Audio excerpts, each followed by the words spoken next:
I have this very unpopular opinion that I notice most people don't really talk about it, even despite the fact, even despite what happens on Twitter recently and what happens around the world and things this guy has done. I'm talking about Elon Musk at this point. I personally feel Elon Musk, even though I wouldn't say he's racist, I would say Elon Musk has something with people that are not of the same skin color as he is. Just a little bit of background on Elon Musk. Elon Musk is South African. His parents basically were South African. His mom was Canadian, but his dad is South African. So he grew up during the period at the height of what we called the apartheid. Now, these days, people talk a lot about how black people feel, especially blacks in South Africa and in America. And they make it sound like, oh, these people are feeling so behind. They should work so hard. They are very lazy, and that's the reason why they have achieved nothing. And the question is, I'm like, anyone who says that must either be stupid. I mean, Elon Musk, you don't expect Elon Musk to be stupid because he's the richest man in the world. But I personally feel anyone who says that is either very stupid or the person just decides to ignore the obvious. So now, why am I saying all this? Apartheid. Apartheid, for so many people who don't understand, unlike the way they tend to portray slavery as something that happened a million years ago and most black people in America should not have any influence, should not be affected by slavery anymore, even though I personally disagree a lot with that. Apartheid, in this case, stopped in the 1990s, 1990 to be exact, which is very recent. I mean, when apartheid stopped, Elon Musk was no longer a child. He was basically an adult. When apartheid stopped, so many people alive now were already born. I mean, so many black people in South Africa were already born. So that means they were affected directly by the rules of apartheid. Now, in this video, I want us to look at some of the things that happened during apartheid just to jog our memory and for you guys to see that this wasn't a walk in the park or white people just giving some black people coffee without putting sugar in it. I mean, something very minor. Why are they complaining? Let's look at the rules of apartheid in this video. First and foremost, apartheid is all about racial classification. They have a racial classification scheme in which they are able to divide every South African based on 4 racial groups, which is white, black, colored, which are mixed race, and Indian. We'll talk about the mixed race in a while. So first and foremost, residential and movement restrictions. Note this: white people were the ones in control. So if you're classified white, you get the best of everything. So first and foremost, they had an act. It was institutionalized. It was in the rules of the country. Different racial groups were forced to live in separate areas.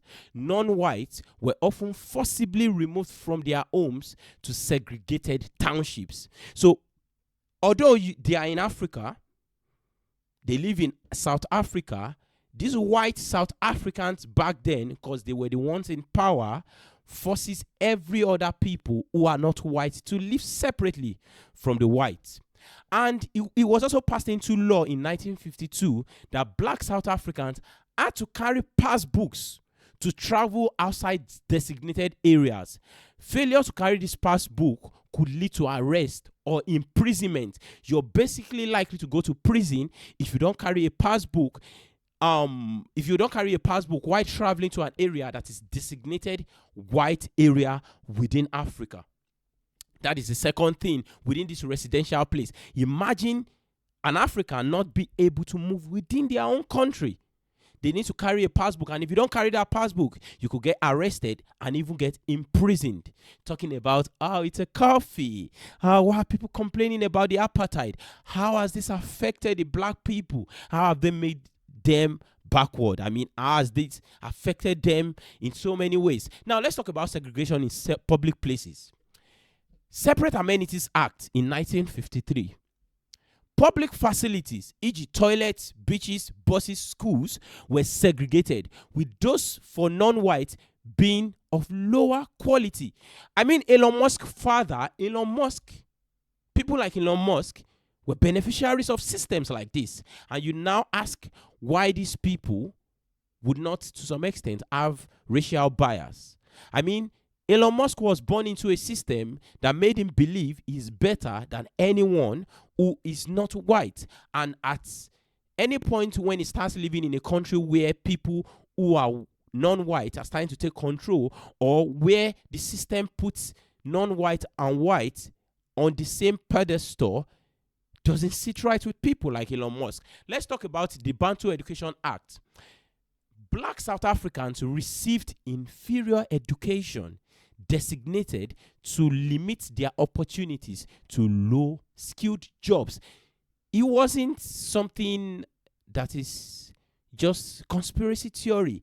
It was an institutionalized system where the education the blacks were meant to receive was different from that of the whites, because the blacks only deserve low-skilled jobs. Now, let's talk about the political and the economic discrimination within this system. Remember, guys, this ended just in 1990. So, Prohibition of Mixed Marriages Act. If you dare like someone who is not of your skin color, for example, a white man liking a black woman, a black woman liking a black man, a black man liking a white woman, you can be arrested for that because it's illegal. There was no opportunities for these people to meet. It's a parallel line. Everyone follows their own line. Now, Suppression of Communism Act. This was used to ban organizations and individuals that opposed the apartheid, including the ANC. Now, let's talk about the political exclusion within the apartheid system. So there was an established separate homeland. They call it the Bantu stance for black South Africans, stripping them of South African citizenship. I mean, you guys listen to that again.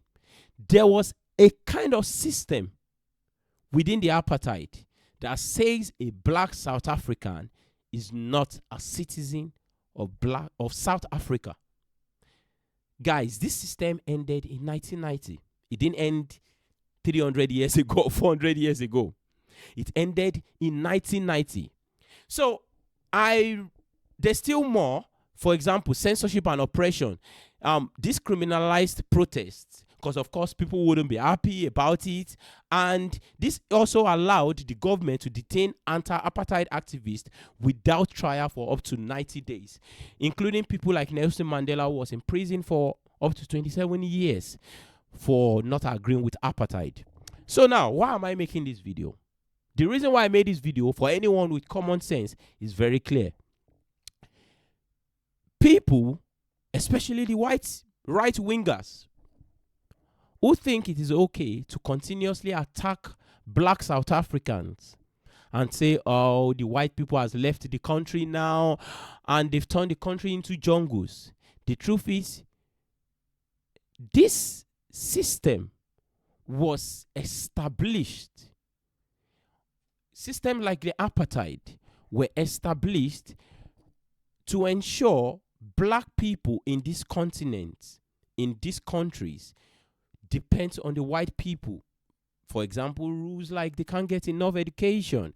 So, irrespective of what happens, most black South Africans are still wouldn't have the level of education a white person would have in South Africa.